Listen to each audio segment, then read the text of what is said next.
दोन प्रकारची माया आहे. एक जी माया आहे ती 8 प्रकारच्या रूपामध्ये, भिन्न भिन्न रूपामध्ये विभागली गेलेली आहे. 5 तत्व आकाश, पृथ्वी, अग्नी, वायू आणि पाणी, रज, तम, सत्व अशी अष्टधा प्रकृतीमध्ये ती माया विभागली गेलेली आहे. आणि दुसरी जी माया आहे ती जीवामध्ये आहे. आणि ही सगळी माया आहे ना, हे ह्या ब्रह्मविद्येपासून आपल्याला दूर घेऊन जाते. बघा, आता तुम्ही इथे सगळेजण बसलेले आहात, तुमचा हात सगळ्यांनी असा वरती करा आणि हा हात आहे ना, हा असा फिरवा. तो हात फिरवताय ना, तिकडे बारीक लक्ष द्या. तुमच्या हळूहळू लक्षात येईल की रे आपल्या हातानं अशी हवा जी आहे ना ती पुढे जाते. बघा, जाते की नाही? तुमचं बारीक लक्ष पाहिजे. मग तुमच्या लक्षात येणार की हवा जी आहे ते आपल्या हाताला जाणवते, आपण हवा छाटतोय. आता मित्रांनो, मला सांगा, ही हवा कुठून आणली तुम्ही? अरे बाबा, ती इथेच आहे पहिल्यापासून, पण ती अवकाशामध्ये इतकी विलीन झालेली आहे त्यामुळे ती समजत नाही आहे. हे अर्जुना, मी तसाच आहे. भगवान कृष्ण काय सांगतात की अर्जुना, मी तसाच आहे, मी सर्वत्र आहे, अत्र तत्र सर्वत्र आहे, संपूर्ण चराचरामध्ये मी आहे. परंतु या जीवाला जो भ्रम पडलेला आहे मायेचा, या मायेमुळे काय झालंय की मी असून सुद्धा समजू शकत नाही. गजानन महाराज पितांबरांना, बंकटलाला समजले नाहीत ना,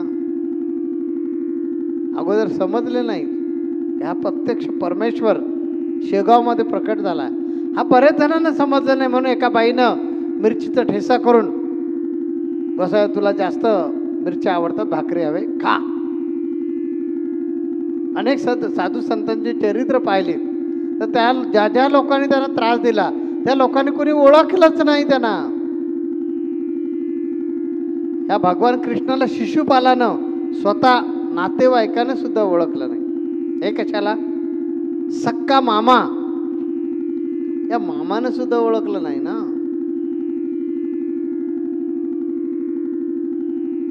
मामानं सुद्धा त्याला ओळखलं नाही की हा प्रत्यक्ष भगवंत आहे. अशी माया आहे. आणि या मायेमुळे तुझं आहे तुझं पाशी, परी वेडा जागा चुकलासी, अशी अवस्था आपली सगळ्यांची झालेली आहे. ही ज्या दिवशी ब्रह्मविद्या हे अर्जुना तुला समजेल, त्या तुला कळणार, अरे मीच चराचरामध्ये आहे. आतापर्यंत मी फक्त बाहेर शोधत होतो चराचरातली ती विद्या, ते चराचरातलं परमात्मा तत्व मी बाहेर शोधत होतो. तुकोबरायांना सुद्धा असंच वाटत होतं की देव बाहेरच आहे म्हणून. ज्ञानेश्वर महाराजांना पण तेच वाटत होतं, देव बाहेर आहे म्हणून. पण ज्यावेळी त्याचा अनुभव आला त्यावेळी ज्ञानेश्वर महाराजांनी सांगितलंय, अष्टोत्तरशे तीर्थे ज्याच्या चरणी, तर तुझ्याच हृदय भवने आत्माराम, तुझ्याच हृदयात आत्माराम आहे. ते देव असता जासी नाना तीर्था, चुकलासी आता म्हणे ज्ञानदेव. अरे कशाला करते बाहेरची तीर्थ, तुम्हीच तर देव आहात. तुकोबारांनी तेच सांगितलं की देव पहावयास गेलो आणि देवच होऊन राहिलो.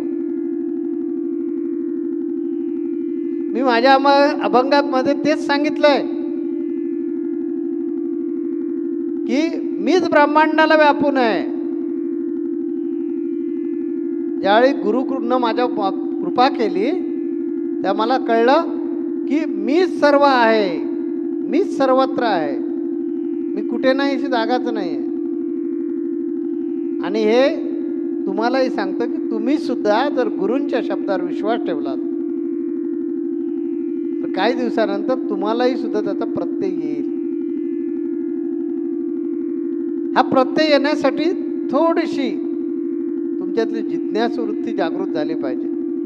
आणि गुरु काय सांगतात त्याचा ध्यास असला पाहिजे. या दोन गोष्टी जर तुमच्याकडे असतील, ध्यास आणि जाणून घेण्याची कला, हे जाणून घेण्याची ओढ, ह्या दोन जर गोष्टी तुमच्यामध्ये असतील तर तुम्हाला नक्की जाणवणार की अरे आपण इकडे तिकडे का भटकत होतो.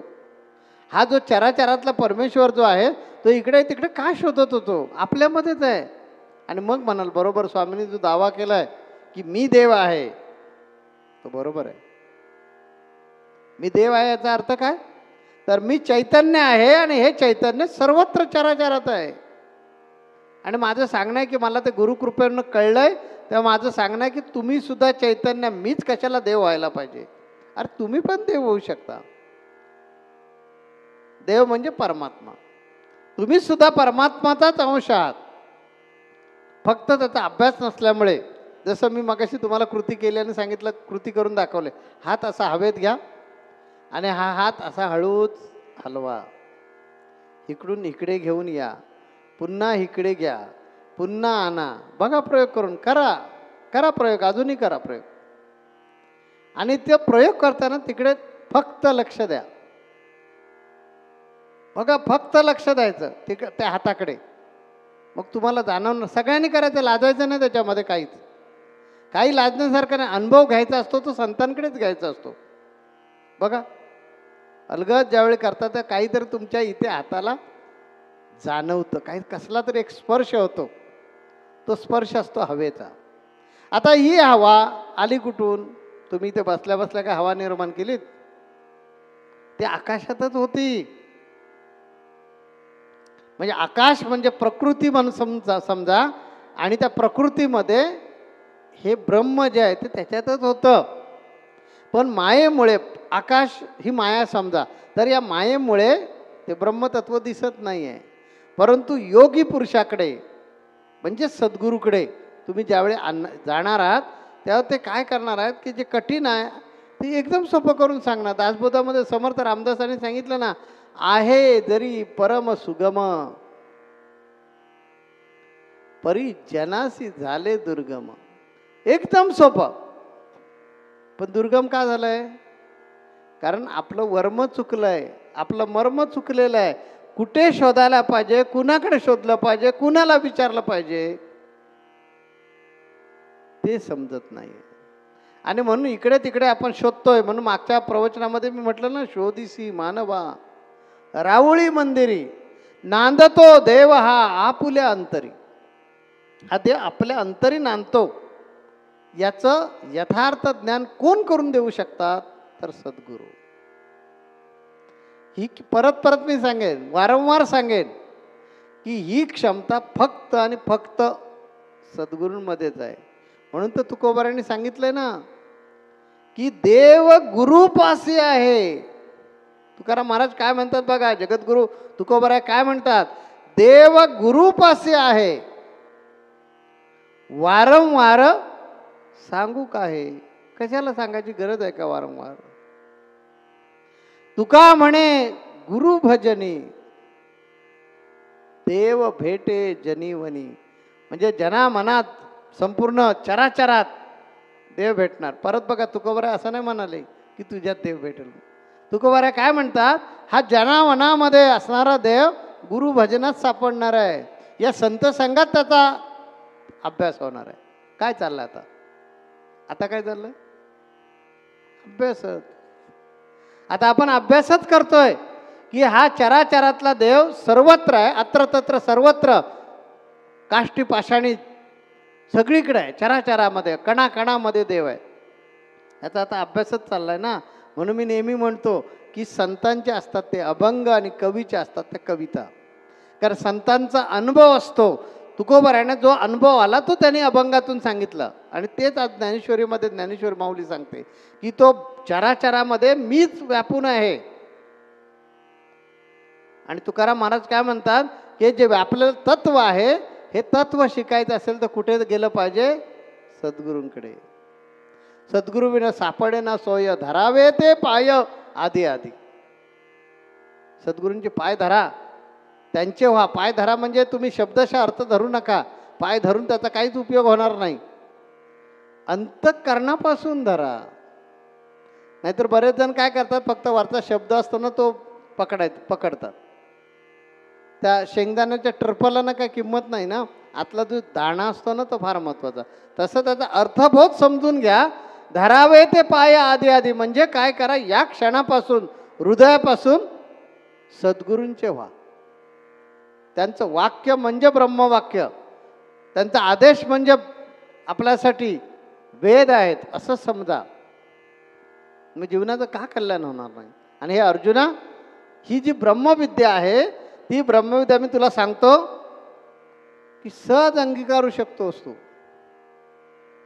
आता याच्याबद्दल जास्त मार्गदर्शन पुढच्या पंक्तीमध्ये केलेलं आहे. आता ते पुढच्या आठवड्यातल्या प्रवचनकारांकडून ऐकणं फार चांगलं वाटेल आणि ते चांगलं शोभेल. आणि म्हणून आपण आता टायमिंगही संपलेलं आहे, इथं थांबूया आणि पुढच्या प्रवचनकाराची आपण वाट बघूया. पुढच्या आठवड्याच्या संत संघाची वाट बघूया. जगद्गुरु नरेंद्राचार्य महाराज की जय. सद्गुरु काळसिद्धेश्वर महाराज की जय. संत शिरोमणी गजानन महाराज की जय. आद्य जगद्गुरु रामानंदाचार्य महाराज की जय. सियावल्लभ रामचंद्र की जय.